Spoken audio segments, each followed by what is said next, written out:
اسی طرح ایک واقعہ لکھتے ہیں کہ ایک اللہ والے تھے، بزرگ تھے بڑے،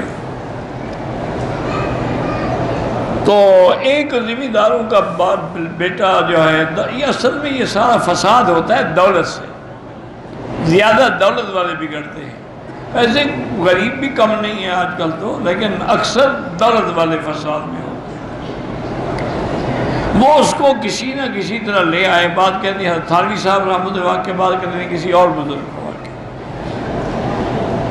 انہوں نے کہا حضرت ہم اس کو لے آئے ہیں، یہ بڑے خاندان کا لڑکا ہے لیکن آوارہ ہو گیا ہے، شراب نشہ زنا میں مبتلا ہے، ہم اس کو مجبور کر کے لے آئے ہیں کہ آپ سے بیعت کریں کہ شاید اس وجہ سے اللہ اس کو ہدایت دے دے، کیونکہ بیعت کے بڑے اثرات ہوتے ہیں۔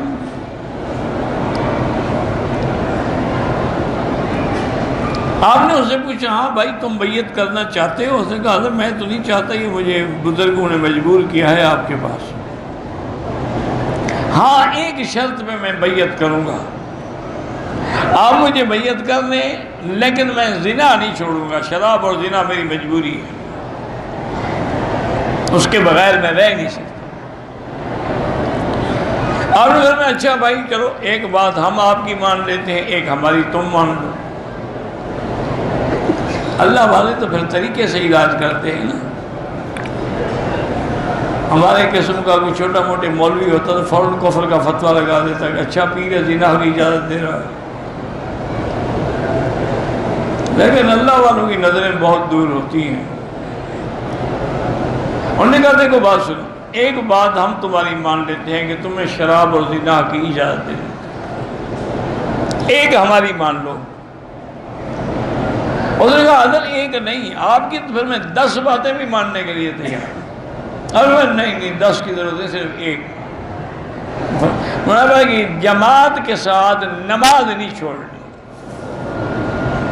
ہر نماز جماعت کے ساتھ مسجد میں پڑھنی ہے۔ انہوں نے کہا یہ ٹھیک ہے میں پڑھوں گا۔ اب اس کو پتہ تو نہیں تھا نا کہ حضرت کی نظر کہاں ہے کہ ان الصلاۃ تنہی عن الفحشاء والمنکر، یہ تو نماز کی صفت ہے کہ وہ زنا سے اور منکرات سے روک دیتی ہے۔ وہ چلا گیا۔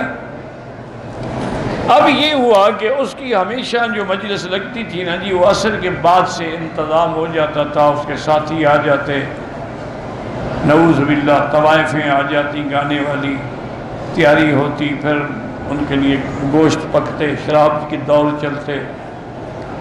تو دیکھا کہ آج ہمارا سردار جو ہے گھر سے نکلا نہیں ہے اس ٹائم پر،